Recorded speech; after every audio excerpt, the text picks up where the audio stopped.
Okay, so I am going to tell you all a story that not very many people know about me. And I was arrested. And I was held in jail for 36 hours. Wow. What a lesson. So let me tell you, 20 years ago, I'm originally from Detroit, Michigan. Yeah, that's right. So anyway, I was raised with my great-grandmother. She was 67 when I was born, and she was from Arkansas. So of course, we were years apart, right?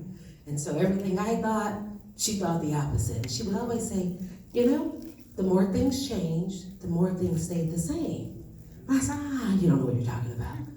If you go to school, you know, if I go to school, I get a good job, I do everything right, the world won't see me as a black woman, right?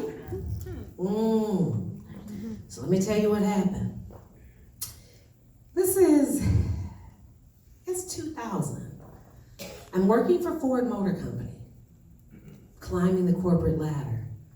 I'm also a leader for the NAACP in Detroit, which happens to be the largest NAACP branch. So activism, politics, I was also a precinct delegate, my first and only elected position. So of course I'm out trying to get others to get engaged. So I met a young man who was a street pharmaceutical dealer. Which, you know, growing up in Detroit, now I want you to understand something, because I think people think when you're black, like all black people know bad people, or all black people know certain things. That's not true. So in this case, this young man had come from New Orleans, okay? And I had a boyfriend at the time. Like I said, I work for Ford. I'm a part of the NAACP, so I'm really trying to encourage him to get focused, right? But clearly he knew that I was, what do you call it, green or naive? So after knowing him, and I didn't really know him, but after knowing him just for a few months, he called me one day and he said, would I cash a check for him? Okay. Okay, I mean, he's a street guy. So not having a bank account and maybe not even having a driver's license, that's not odd, okay. So I have no idea what's about to happen, but here's the other part. Talk about stereotypes, right? So you see on TV, like black people do certain kind of crimes, white people do these kind of crimes, and that's what I thought. So I didn't think black people were into financial fraud. Oh my God. So, let's see, he asked me to cash a check. He said it was supposed to be a refund from a car dealership. Okay, I guess so. I mean, I had no reason to think he's lying. And he said the check was for $4,900.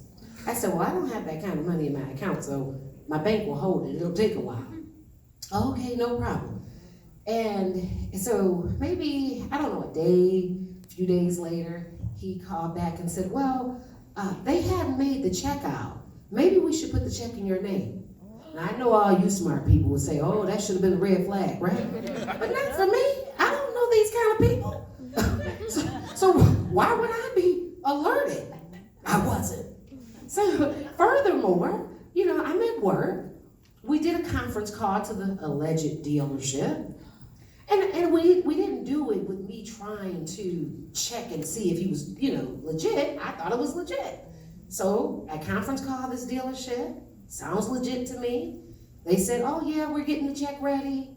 And then he hung up and called back and said, well, why don't they put the check in your name since it's so much, blah, blah. Okay. Oh my God. So a week later, okay, a girlfriend and I, who happened to be my colleague. Now keep in mind, so I work for Ford Motor Company, which was headquartered in Dearborn, Michigan. And Dearborn, Michigan, well, it's changed, but then it wasn't very friendly to people like me. Okay, but you know, I work there, I just come and go to work and leave.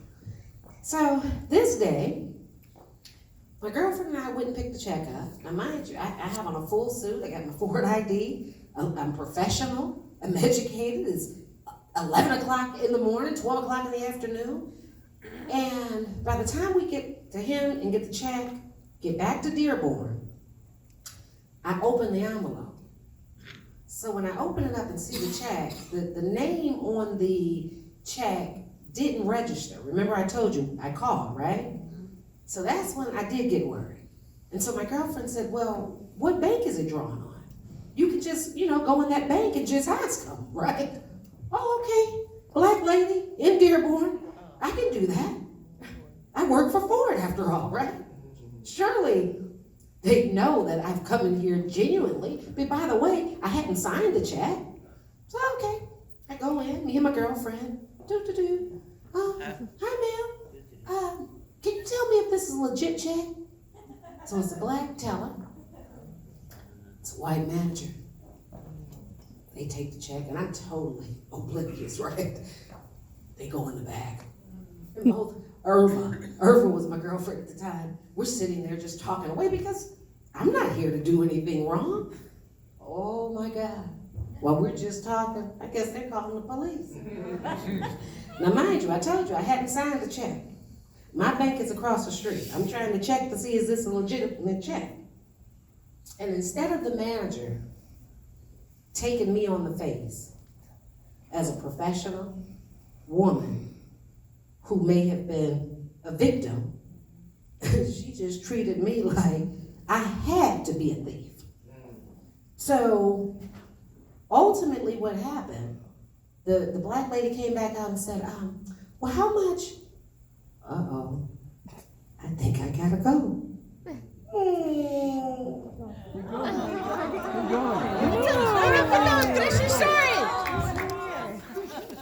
Okay, hurry up, Renee, hurry up. Okay, so long and short, the black lady comes out and she says, well, how do you want your money? Now mind you, I haven't signed the check. I don't even believe I had given them my ID. Well, I look at Irva and say, well, how do I want the money? I guess that means it's a good check.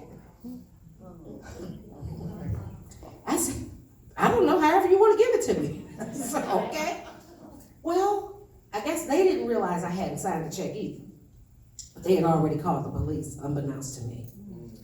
So when they realized I hadn't signed it, oh, come up and sign the, okay, again, I'm just happily signing away. Honey, here comes 2 officers. Ooh, and you see, I got big eyes. My eyes jumped out of my head. Ma'am, you're under arrest. Arrest? Yeah, for passing a bad check or uttering or something. I immediately broke out in tears. Are you kidding? No. And I tell you, the one officer, he knew this couldn't be right. But the other one, he just handled me like a piece of burnt toast, I guess. Lady, get your butt in this car. Okay, well, the blessed part, they let my girlfriend go and take my car back to work. They take me to the jail. And mind you, at that time, I was getting ready to plan on going to law school. Oh boy. So I get into the jail. They take your mugshot. I am devastated. Okay, seriously. I'm ashamed. I am, what in the world? How could someone have thought that I would do such a thing? And my tears didn't matter. In fact, you know what the detective came back to my cell and said? You had to know. How much were you going to get for this? And I'm steadily saying, I didn't know. Here's the person. Here's the phone number, the name I had, the address. They weren't interested in who really done it. They said, black lady, we got you. And you gonna get it. And let me tell you, oh my goodness. That's when I found out I was a real fighter. Because there was no way I was going to jail, nor was I going to have a record for simply being genuinely nice. So basically what happened, I don't know who called my job, But my job was intact, thank God. Of course, I had a ton of folks to come to my rescue. By the time I got to court, they were trying to force me to plead guilty. Take this plea. I am not going to take a plea. I am not guilty. So, how did it end? Who really done it, we never found out. They charged me with uttering. They put me on probation. I paid fees. And ultimately, the entire record has been wiped away. And I'm saying wiped away. But I'm telling you all this story in hopes that we all will kind of stop judging people. You see, because you might say, well, Renee, you should have known better. How could I know better? I didn't know people who engaged in check fraud. I had no idea. I was genuinely trying to help. But more importantly, when you know you're not guilty, you have to fight with everything you have. And that's exactly what I did. And that's exactly why I went to law school. Because you see, sometimes you hear stories like this and you say, well, surely the person had to know. No. Oftentimes people are taken advantage of just like I was. And somebody has got to tell their story. That's my story. And guess what? We still don't know who really committed the crime, who saved my job, who did it.